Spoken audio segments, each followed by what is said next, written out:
जय गुरु जी, शुक्राना गुरु जी। संगीत जी, आज हम दिव्य आभा के पेज नंबर 130 पे हैं और ये जो सत्संग है ये भी किसी भक्त का है, उन्होंने अपना नाम नहीं दिया है, तो हम शुरू करते हैं। विवाह रक्षक गुरु जी, मैं गुरु जी को जितना भी धन्यवाद दूं वो कम है। हम गुरु जी के पास अपने व्यापार संबंधी समस्या लेकर पहुंचे थे और उन्होंने हमें तुरंत अपनी शरण प्रदान करी, परंतु अभी उससे भी बड़ी परीक्षा शेष थी। मेरे विवाह को 35 वर्ष बीत चुके थे।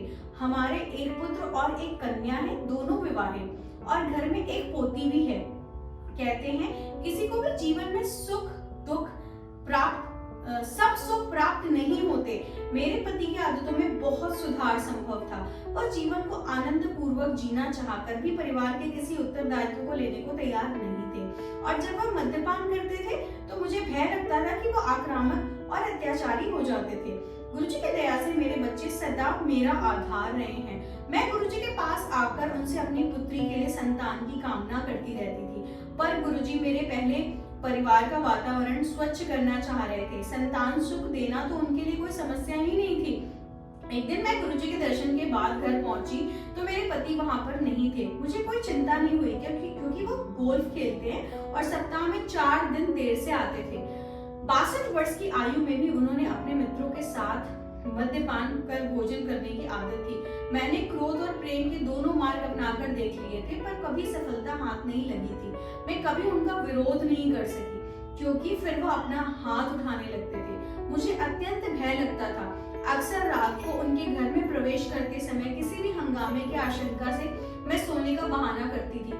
उसी रात मैंने अपने सिरहाने की बत्ती बंद करी ही होगी कि मुझे गुरुजी की आवाज का आभास हुआ।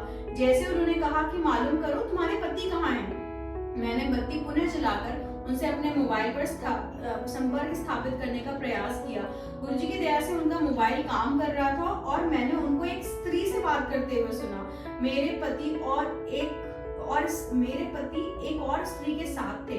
ऐसा लगा कि वह उनकी प्रेमिका थी। मैं स्तब्ध रह गई। मुझे पता था कि जब वह युवा थे तो वह लड़कियों के साथ घूमा करते थे। जब भी मैंने आशंका जताई थी तो उन्होंने कहा था कि एड्स के कारण वह ऐसा करने की कभी सोच भी नहीं सकते। चूंकि मेरे पति अपने स्वास्थ्य का विशेष ध्यान रखते थे और अब इतने आत्मविश्वास के साथ बोलते थे कि मुझे इन पर कभी शंका ही नहीं हुई। अतः इस प्रेम संबंध से मुझे बहुत आघात पहुंचा। मैंने अपनी बुद्धि पर नियंत्रण करते हुए अपनी पुत्र वधू को भी फोन पर हो रही बात सुनवाई। मुझे पता था कि इसमें प्रमाण की आवश्यकता होगी, अन्यथा वह मुझ पे अत्याचार करेंगे। मेरा बेटा उस समय दिल्ली से बाहर था। गुरुजी, मैं क्षमा प्रार्थी हूँ कि उस दिन उनके वापस आने पर मैंने उनको मारा और घर से निकाल दिया। वह नशे में इतने धुत थे कि उन्हें पता ही नहीं लगा कि क्या हो रहा है। उन्हें 10 दिन तक घर से बाहर रखा गया। बीच बीच में वह आकर क्षमा मांगते रहे। उनमें अभूतपूर्व अहंकार रहा है और कभी शर्मिंदगी प्रकट नहीं करते थे। इस घटना के 2 माह उपरांत उनमें बहुत परिवर्तन दिखाई दिया। मुझे 35 वर्ष तक कष्ट देने के बाद वह भले मानुस हो गए।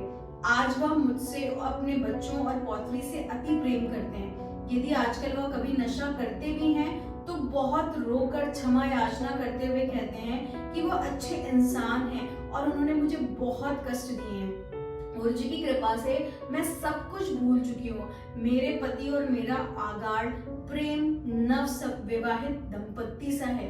गुरुजी उन सब कष्ट सहने वाली महिलाओं को अपनी कृपा से धन्य करे। मैं सबसे गुरुजी के चरणों में आने का निवेदन करती हूँ। वह साक्षात भगवान है। मैं उनसे अथाह प्रेम करती हूँ। तो हम सब अपने गुरुजी से बहुत अथाह प्रेम करते हैं। तो संजय जी, मुझे इनकी ये लाइन कि गुरुजी उन सब कष्ट सहने वाली महिलाओं को अपनी कृपा से धन्य करे, मैं सबसे गुरुजी के चरणों में आने का निवेदन करती हूँ। वह साक्षात भगवान है। मैं उनसे अथाह प्रेम करती हूँ। मैं सबसे गुरुजी के चरणों में आने का निवेदन करती हूँ। संगत जी, ऐसा गुरु संगत हम सब एक्चुअली कहीं ना कहीं चाहते हैं कि जिनको भी कोई भी प्रॉब्लम होती है ना, तो हम सब उनको बोलते हैं कि कुछ नहीं, आप हमारे गुरुजी के पास आ जाओ, वो सारी चीजें देख लेंगे। तो संगत जी, एक्चुअली मुझे यही लगता है कि जब भी हमारे सामने कोई भी समस्या लेकर के आए ना, तो हमें उनकी प्रॉब्लम नहीं सुननी चाहिए।